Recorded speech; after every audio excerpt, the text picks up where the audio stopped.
దేశవ్యాప్తంగా మే 20వ తేదీన సార్వత్రిక సమ్మె జరగనుంది.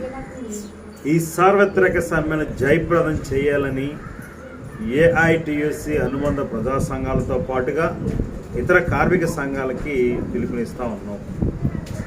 ఈ సమ్మెకి ప్రధానంగా కనీస వేతనాలు 35,000 రూపాయలు అమలు చేయాలని, ఏదైతే కార్మిక వ్యతిరేక 4 లేబర్ కోడ్స్ ఉన్నాయో అవి తక్షణమే రద్దు చేయాలని, 39 కార్మిక చట్టాలను తక్షణమే అమలు చేయాలని, సమాన పనికి సమాన వేతనాలు మంజూరు చేయాలని, ఉద్యోగ భద్రత కల్పించాలని తదితర డిమాండ్ల సాధనకై మే 20వ తేదీన దేశవ్యాప్తంగా సార్వత్రిక సమ్మె జరగనుంది.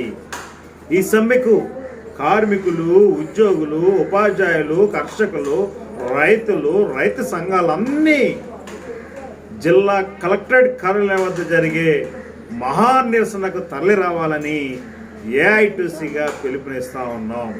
అలాగే ఇప్పటికైనా కార్మికుల పట్ల, కర్షకుల పట్ల కేంద్ర రాష్ట్ర ప్రభుత్వాల మొండి వైఖరి విడనాడి కార్మికుల యొక్క సమస్యలు తక్షణమే పరిష్కరించాలని చెప్పేసి మేము కోరుతూ ఉన్నాం.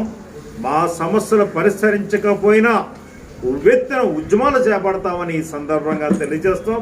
మరోపక్క మోడీ 4 లేబర్ కోడ్స్ రద్దు చేస్తానని చెబుతూనే తన మొండి వైఖరి ప్రదర్శిస్తూ లేబర్ కోడ్స్ ఇంప్లిమెంటేషన్ చేయడానికి ప్రయత్నం చేస్తూ ఉన్నారు.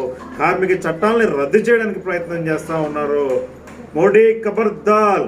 కార్మిక సంఘాలన్నీ తిరగబడి ఉద్యమానికి సిద్ధమవుతున్నాయి. కార్మిక సంఘాలు అన్నీ కలిపి ఐక్య కార్యాచరణ ఉద్యమాలు చేయబోతున్నాం. మే 20వ తేదీన కార్మికుల సత్తా చూపిస్తామని ఈ సందర్భంగా తెలియజేస్తా ఉన్నాం.